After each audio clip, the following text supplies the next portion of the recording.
हमने सुना प्रधानमंत्री की कुछ रैलियां काट दी गई, घबरा गए, भीड़ कम आ रही है, रिस्पांस नहीं मिल रहा। तो हम तो कह रहे हैं नीतीश बाबू को कट्टा ले जाइए, कहीं से लगाइए इनकी कनपट्टी पर, अपने आप को घोषित करवाइए मुख्यमंत्री। नीतीश कुमार जी को भी अब प्रधानमंत्री जी से कट्टे के द्वारा मुख्यमंत्री का पद घोषित करवा देना चाहिए। कांग्रेस ने अब मान लिया है कि अब नीतीश कुमार जी मुख्यमंत्री बनने जा रहे हैं। भाजपा एनडीए की सरकार स्पष्ट रूप से बनने जा रही है। हमने सुना प्रधानमंत्री की कुछ रैलियां काट दी गई, घबरा गए, भीड़ कम आ रही है, रिस्पांस नहीं मिल रहा। पहला चरण का आंकड़े उनके सामने भी आ गए हैं। यहाँ इस होटल में छिप छिप कर गृह मंत्री लोगों से मिलते हैं, सीसीटीवी पर टेप लगा देते हैं। क्या हो रहा है? ये चुनाव हार चुके हैं। कट्टा को लेकर लगातार सवाल खड़े कर रहे हैं प्रधानमंत्री, फिर बोल रहे हैं कट्टा को लेकर। भाई, तो हम तो कह रहे हैं नीतीश बाबू को कट्टा ले जाइए, कहीं से लगाइए इनकी कनपट्टी पर, अपने आप को घोषित करवाइए मुख्यमंत्री।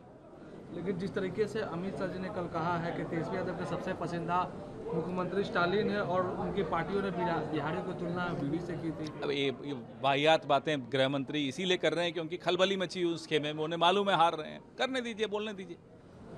पोलिंग हुई थी, 65% से ज़्यादा पोलिंग हुई इस बार। क्या लगता है हमें 121 में से 72 सीटों पर स्पष्ट बहुमत मिल रहा है, जीत रहे हैं। कांग्रेस पार्टी ने जिस प्रकार का वक्तव्य दिया है कि नीतीश कुमार जी को भी अब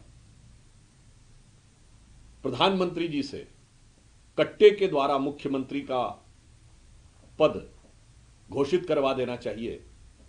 वैसे इसमें कुछ भी नया नहीं है, कांग्रेस अपनी फितरत के अनुसार बोल रही, पर इससे तीन निष्कर्ष बहुत साफ है। नंबर 1, कांग्रेस ने मान लिया है कि अब नीतीश कुमार जी मुख्यमंत्री बनने जा रहे हैं। भाजपा एनडीए की सरकार स्पष्ट रूप से बनने जा रही है। संभवतः पहले चरण के मतदान के बाद उनके दिमाग में स्पष्ट हो गया।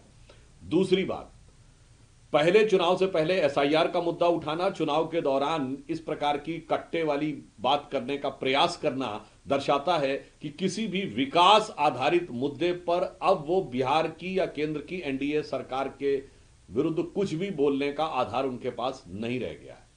और तीसरा कि माननीय प्रधानमंत्री जी ने जो बात बोली थी कि राजद ने कांग्रेस की कनपट्टी पर कट्टा रखवाकर मुख्यमंत्री की उम्मीदवारी घोषित करवा ली, वह बात आज साबित हो गई। कांग्रेस का यह बयान उसकी स्वीकारोक्ति है। और इसी के साथ यह भी समझ में आया कि कनपट्टी की वो धमक बहुत गहरे तक अंदर गई है और जिससे कांग्रेस का दिल और दिमाग पूरी तरीके से हिल गया है। और यह खींच, यह बौखलाहट उनके बयान में साफ नजर आ रही है।